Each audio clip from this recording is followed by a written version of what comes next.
Hey guys, FLW Tour Pro Joe Holland here, and I want to talk to you today about Carolina rigs, one of the forgotten techniques in bass fishing. You know, it's been around forever and it's tried and true, and a lot of guys just kind of forget about it, myself included.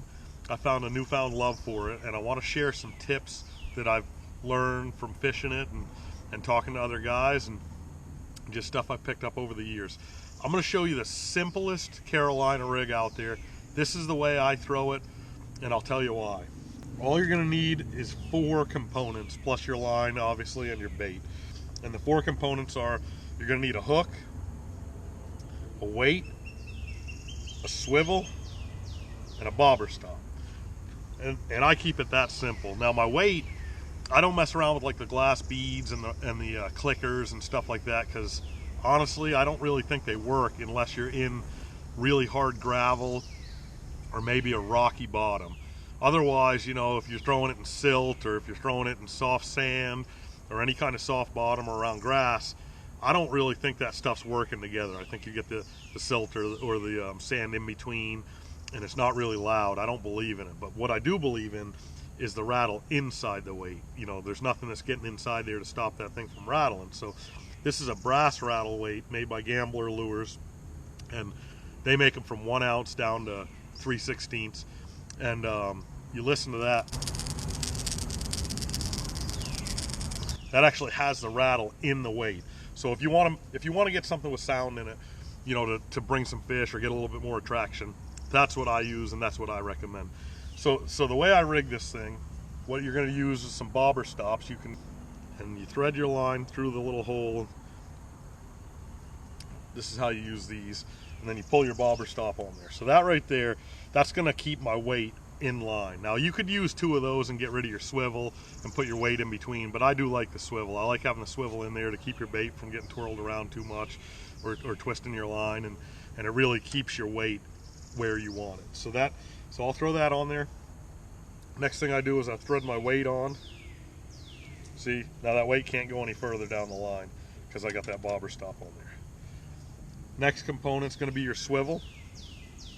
I use a pretty heavy duty swivel. This one's made by Spro. I really like it a lot. It's strong. It's never going to break. It's never going to bend out, and it spins really freely. So my line never gets twisted up down the end. So what we're going to do is we're going to tie that on there. This is the Holland knot, strongest knot I've ever seen. My dad showed me 1 knot growing up. He said, this is all you're going to need for anything you ever throw. And he was right. So that's it. It's pretty easy to tie. Alright, so there you have your first part to your Carolina rig right there. You got your weight, your bobber stop, and your swivel right there. That's all you need. You could add your beads to it. You could add your clickers. You could add whatever you want in line to that if you want to try to get a little bit more noise. But that's pretty much it right there. What I like to use for my main line going into my reel is 17 to 20 pound test fluorocarbon. In front of your weight's where you're going to get the most abrasions and nicks if you're in gravel or shell beds or anything sharp. So I like to go stronger there. The fish is never going to see that line. If he does, you can forget about catching him anyway up in front of the weight. So I go strong there. From the swivel back, I'll throw like a 15, anywhere from 12 to 17 pound test, also depending on water clarity, depth, and just, you know, general how the fish are, if the fish are spooky or high pressured. So I'm going to tie that same knot back on. I basically get 6 turns. I go down through the bottom hole,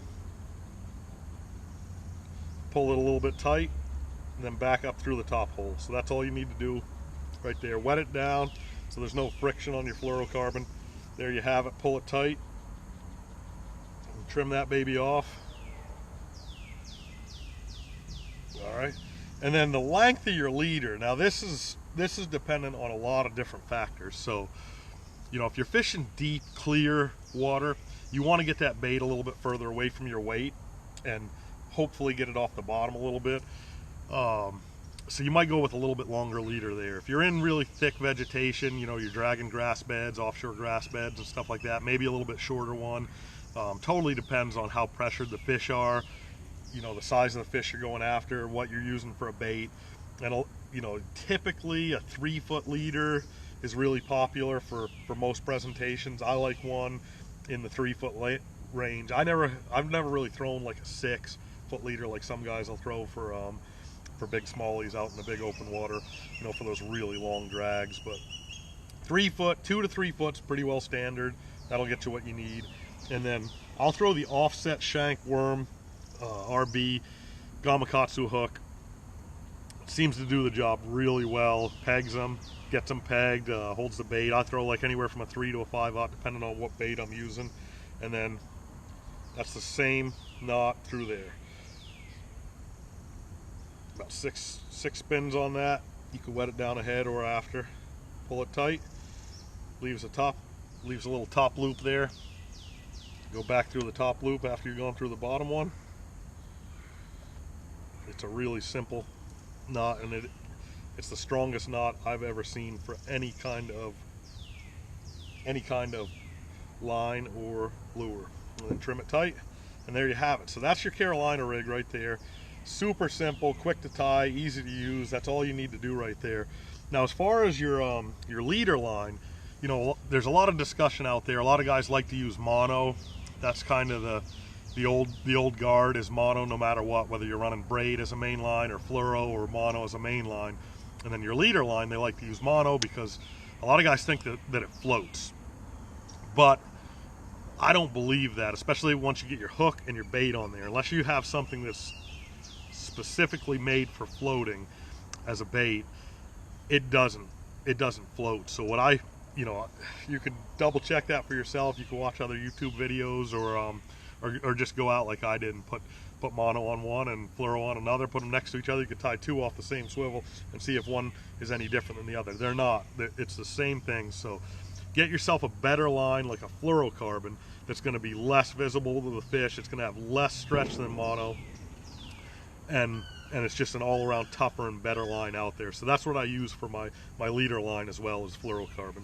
So you could put just about any soft plastic on the end of this thing. It's endless. You could basically anything. You can Texas rig, Carolina rig too. Match up your craws, your worms, your creature baits, your minnow baits like flukes and studs and stuff like that. So I'll show you some baits that are really popular with that. A lot of guys like something that has just a little bit of movement, because you're not really moving that Carolina rig very fast. It's more like a steady drag or a slow drag type of bait. So when you're running like a slow or steady drag, you know, some of your most popular baits are going to be your lizards and your creature baits like a brush hog or a baby brush hog or something like along those lines. So these are what you'll hear about and what most guys have a lot of success with are these style of baits. And then, you know, the number one probably Carolina rig bait of all time is going to be your ribbon tail worm. So, you know, you could go anywhere from like a 10-inch is one of my absolute favorites. I'll throw that from, you know, Florida or Texas up to Maine, a 10-inch ribbon tail on the back of that Carolina rig. 7-inch, you know, you match up the style of your bait or how big your fish are. 7-inch is another killer. And then you can go up to a bigger worm like a 13-inch right there from Gambler. That thing, you know, about a month ago I took that out in Texas and really railed some big fish, just Carolina rigging a big 13-inch worm behind that rig. So these are like your most popular baits for Carolina rigging. You absolutely cannot go wrong with a ribbon tail worm behind that thing, or a lizard, something along those lines. And then you got some other kind of funky shaped worms too that have come to the front lately too, is like your straight tails. Like that's a floating worm there. That's a really good Carolina rig bait. Mix and match your colors on that, but that worm actually floats, so it'll lift it off the bottom even more, you know, for that presentation. And then like your Swivels and your straight tail worms and stuff like that is also a really good bait. It gives it even less action for those highly pressured fish or fish that have seen so many moving baits, or it's you got like a bluebird sky and they're not moving in like a high front or something like that. It's really tough to beat for conditions like that, like a straight tail or some kind of shaky worm or finesse worm. And then your swimming worms, like the burner worm right there, the 7.5 by Gambler, these are really good too for the Carolina rig. If you're looking for a little bit more action than say like a ribbon tail and a lot more action than a straight tail, these work really well with the swimming tails on them.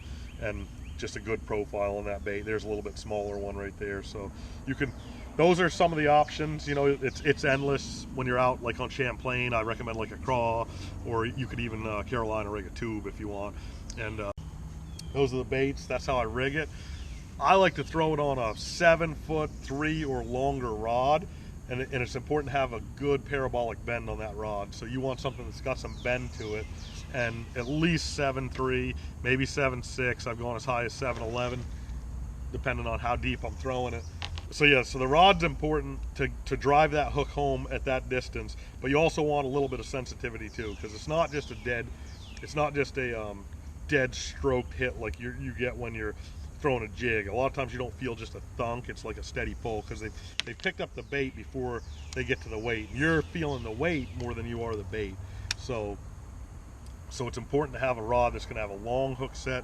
Your hook set is one of the most important things to the Carolina rig.